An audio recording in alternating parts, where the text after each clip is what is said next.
sports fans, it's March. It's Women's History Month and almost March Madness, so it's the perfect time to share this awesome book about the first female basketball teams in Basketball Bells.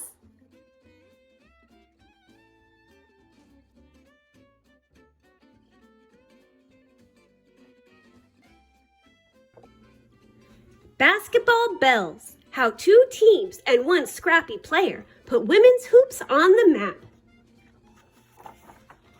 Written by Sue Macy, illustrated by Matt Collins. Nobody can ever accuse me of being a girly girl. Sure, I can sashay around in a ruffled skirt carrying a parasol if I have to, but I'm a lot more comfortable in breeches and spurs. My name is Agnes Morley. I grew up working on my family's ranch in New Mexico. Getting dirty came with the territory. My mother hoped sending me to Stanford University would make me a lady.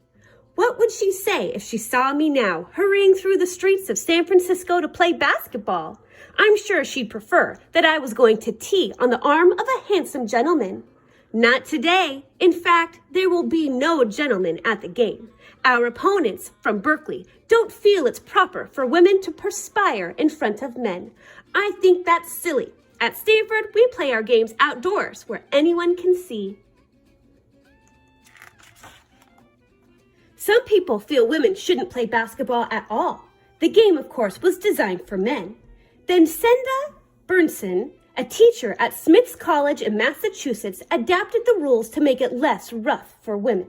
One thing she did was draw lines that divided the court into 3 sections. Women are assigned to a section and they have to stay there. In the men's game, players are allowed to run all over the court.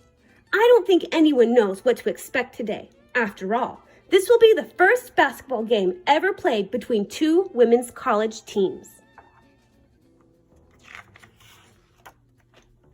More than 500 ladies cheering at the top of their lungs welcome us into the arena.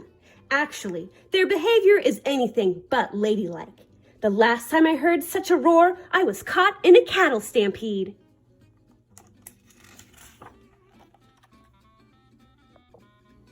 As we take our positions, I block out the noise and study our opponents. It worries me that the Berkeley players are taller and heavier than we are. Out on the range, I've held my own against antelope and coyotes, and even grizzly bears. But as a guard on our team, I'll have to stand up to 3 sturdy forwards charging their basket. Can I do it? It's time to find out. A hush falls over the crowd as a referee tosses the big stuffed leather ball into the air to start the game. I stand alert, ready anytime the sphere comes towards me. When I catch it, I whip it to Stella in the center of the court. She throws it to our forwards so one of them can shoot at our basket.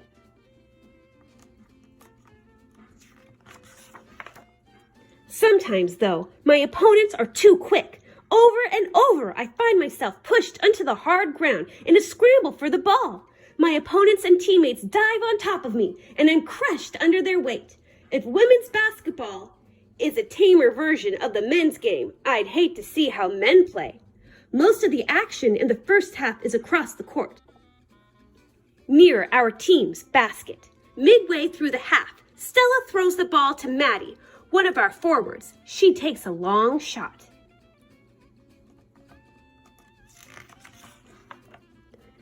Maddie's ball sails right in. We're ahead 1-0. We have the advantage now. 2 swift passes bring the ball into the hands of my teammate Frances, but her shot misses. Worse, it knocks the basket off kilter. We have no choice but to get a janitor and his assistant to fix it. Out they come, the only men in the building. The assistant stares at us so intently he almost knocks the janitor off the ladder. When the basket is secured, the 2 men make a hasty exit. With the ball back in play, the momentum shifts. Berkeley's captain throws a stinging pass to one of her forwards. She launches a shot that lands right in the basket. We are tied 1-1. For the rest of the first half, we try mightily to break the deadlock, but no one else scores. Berkeley comes back from the halftime break with even more energy. It seems that the ball is always whizzing around me as our opponents push to their basket. My teammates and I jump and lunge to stop all of their shots. Berkeley's guard play just as fiercely around our basket, and neither team scores. Suddenly, a piercing whistle stops the action. In our frenzied activity, both teams have committed fouls. Now one player from each team gets to take a foul shot. One of Berkeley's forwards steps up to shoot. I watch helplessly. The rule forbids us from blocking foul shots. "Go, Edith!" someone yells from the stands. She closes her eyes for just a second, as if to see the shot in her mind.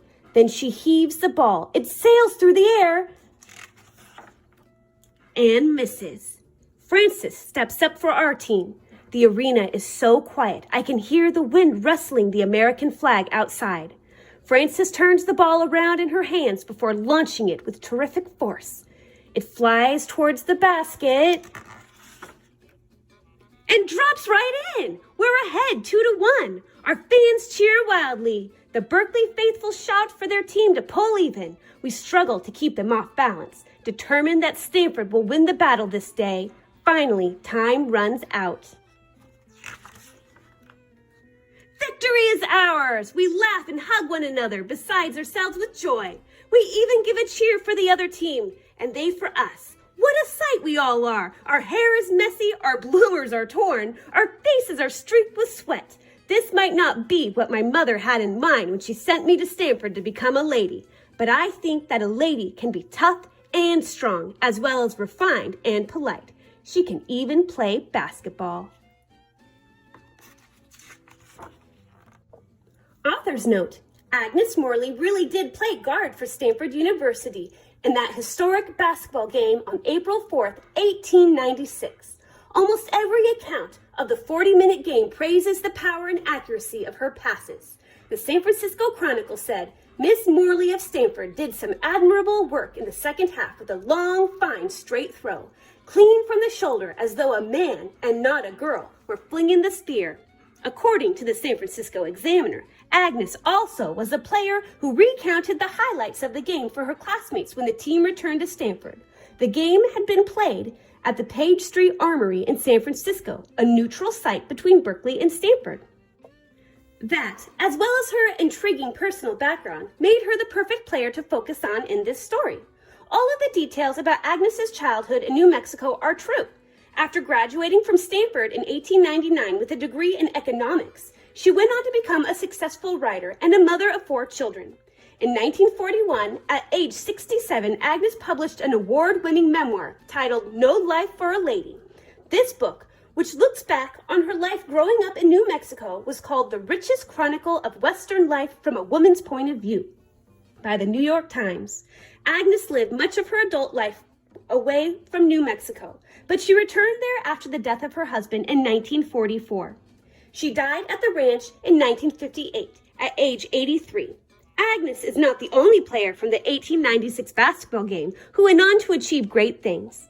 2 of the women from Stanford's opponents, the University of California at Berkeley, became medical doctors, and one became a nurse. Another became a college professor and an expert on plant science. At least 2 Stanford players became teachers, including Frances Tucker, who scored the game's winning basket. Many of the women also married and gave birth to future athletes. Stanford's captain, Stella McRae, had 3 sons who became sports stars at the university. Agnes Morley's son, Norman Cleveland, won a gold medal in rugby at the 1924 Olympic Games. Women's basketball continued to grow in the 20th century. Though early on, intercollege play was limited by physical educators who worried that women athletes would push themselves too hard in the quest for victory. The Olympics added the women's game as a medal sport in 1976. And in the 1980s and 1990s, women's college ball entered the big time, built dynasties, and an ever-expanding roster of challengers, including Stanford, vied for championship titles. 100 years after the contest portrayed in this book, a U.S. gold medal at the 1996 Olympics led to the formation of 2 women's professional leagues, including the WNBA. Fittingly, during its initial years, no school sent more players to the WNBA than Stanford.